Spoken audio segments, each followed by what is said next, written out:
Bonjour à tous, on se retrouve aujourd'hui pour une nouvelle vidéo. Donc je vais vous emmener voir ce nouveau chantier. Donc, il s'agit de la construction d'une villa de 280 mètres carrés environ, qui a certaines particularités. Donc ce qu'il faut savoir avant tout, c'est que ici nous sommes sur un terrain dans le Perche. Donc c'est un terrain de 1600 mètres carrés environ. Et la particularité de ce terrain, c'est qu'il est imperméable à l'eau. Donc je vais vous montrer ça. Voilà, donc comme on peut le voir, bon, on a de la flotte tout autour. La décision qui a été prise pour contrer ce problème, c'est de rehausser la maison de 60 cm par rapport au niveau de la route qui est ici. Ce qui fait qu'on aura un drainage périphérique et on est sur des dalles pleines, donc on n'aura pas ce problème de remontée capillaire ou autre problème d'humidité comme peuvent l'avoir les maisons voisines. Donc, ici par exemple, on est sur la maison voisine. C'est une maison qui a été construite il y a moins d'1 an au niveau de la route. Le vide sanitaire est saturé d'eau en permanence. Il y a un bac un peu plus loin qui reçoit l'eau, mais il est saturé également. Ce qui fait que il y a déjà des problèmes d'humidité, de moisissure à l'intérieur de cette maison. C'est une maison neuve, je précise. Donc ce qui a été fait ici, c'est une fondation donc, sur une semelle filante avec une première bande d'arase, une étanchéité bitumineuse sur le soubassement. Et il y aura une deuxième bande d'arase qui sera en connexion avec le film sous dalle, donc pour éviter les remontées d'humidité. Donc ici on est sur un premier plateau qui fait 90 mètres carrés environ, donc 9 x 10. Il y aura le salon et la salle à manger ainsi que la cuisine. Donc cuisine sur le long ici, il fera à peu près 9 mètres avec un petit cellier ici qui servira aussi de placard technique pour l'Enedis et la distribution d'eau chaude. Un îlot central de ce côté-ci.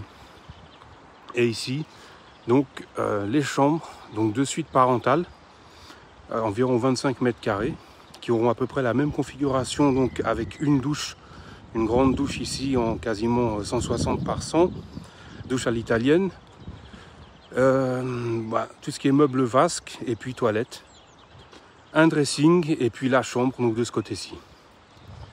Donc ici nous aurons l'entrée avec la communication d'une part avec les chambres de ce côté-ci et vers les pièces de vie qui sont de ce côté-là. Un peu plus loin, on aura un premier WC avec donc une entrée où on pourra stocker donc, tout ce qui est vêtements et chaussures, donc à proximité de la porte d'entrée. Le premier WC ici. Un bureau de 25 mètres carrés qui va se retrouver en face de la terrasse ici. Terrasse avec un futur jacuzzi ou autre, je ne sais pas encore, on verra en fonction de l'humeur du moment. Alors ici, on se retrouve sur un deuxième plateau avec 3 chambres, pardon. Donc 2 là-bas, une salle de bain et une deuxième suite de ce côté-ci qui va suivre la même configuration que la première que je vous ai montrée ici. Donc voilà, donc comme vous pouvez le voir, c'est saturé en eau. Il y aura un drainage périphérique partout avec une pompe de relevage et les eaux seront envoyées vers la forêt. Donc naturellement, vu les racines des arbres, il n'y aura aucun mal pour évacuer cette eau-ci. C'est la solution la plus raisonnable. C'est la raison pour laquelle on n'a pas voulu faire une dalle pleine. Je reprends. C'est la raison pour laquelle on n'a pas voulu faire un vide sanitaire mais qu'on a fait une dalle pleine. Pardon. Donc ici, treillis soudé ST25C, décale de 4 cm, puisqu'il faut que l'armature soit relevée d'un tiers. Donc, vu qu'on est sur une dalle de 12 cm, on rehausse de 4 cm. Décoffrage au niveau des douches, donc une plus petite ici en 110 par 110 et une autre ici en 110 par 160. Donc avec l'entrée qui se fera de ce côté-ci. Isolation par l'extérieur et l'isolation elle descendra plus bas pour que l'isolant couvre aussi un peu plus bas que la dalle et qu'on n'ait pas de pont thermique ou d'autres choses. Donc ici nous avons un isolant de 15 cm pour une résistance thermique de 5. L'idée de cette longère villa, on peut l'appeler comme ça, c'est qu'elle soit en partie autonome, donc électriquement parlant, avec donc des panneaux solaires sur le toit. Donc certains peuvent trouver ça moche, mais au prix des ressources et notamment de l'électricité, du gaz ou de l'eau, faire des économies de ce côté-ci ne me paraît pas une mauvaise idée. Donc la dalle ici sera coulée jeudi. Je ferai une prochaine vidéo sur ce sujet. Et d'ici 3 semaines, les agglos vont commencer à être posés.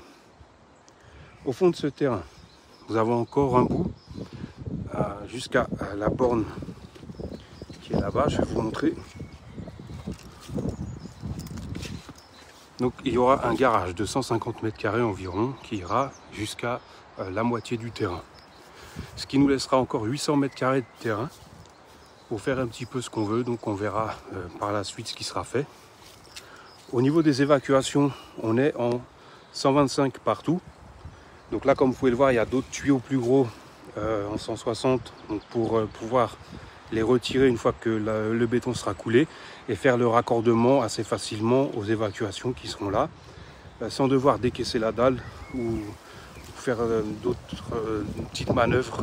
Voilà, on n'a pas envie de casser le béton, on veut pouvoir se raccorder aux douches à l'italienne ici assez facilement. Pareil pour les WC, pour la baignoire et puis pour les meubles vasques.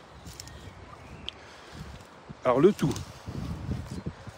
sera raccordé un peu plus loin vers le centre, donc on aura une convergence avec les évacuations d'ici et les évacuations de là-bas vers une micro-station d'épuration, donc Inoclair NG6 Family.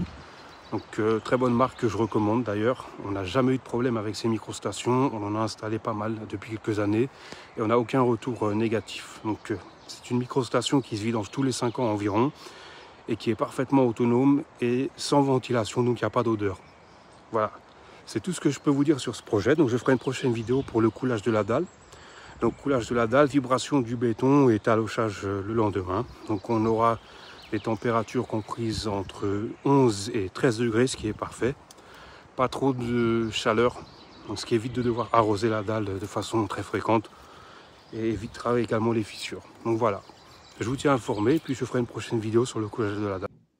Donc maintenant nous allons à la centrale à béton, valider la commande pour 22 mètres cubes de béton. Donc ça fera 3 toupies plus un mix aux pompes.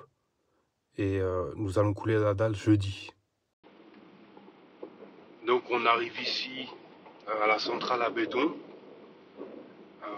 Il n'y a rien d'exceptionnel, hein. C'est vraiment une centrale à béton. Donc on va valider la commande pour le béton, donc pour les 22 mètres cubes dont j'ai besoin pour couler cette dalle. C'est du béton S4 assez fluide, qui permet d'être étalé assez facilement. Vous voyez, c'est vraiment ici où le béton est préparé. Donc quand vous commandez du béton qui est livré par toupie, voilà.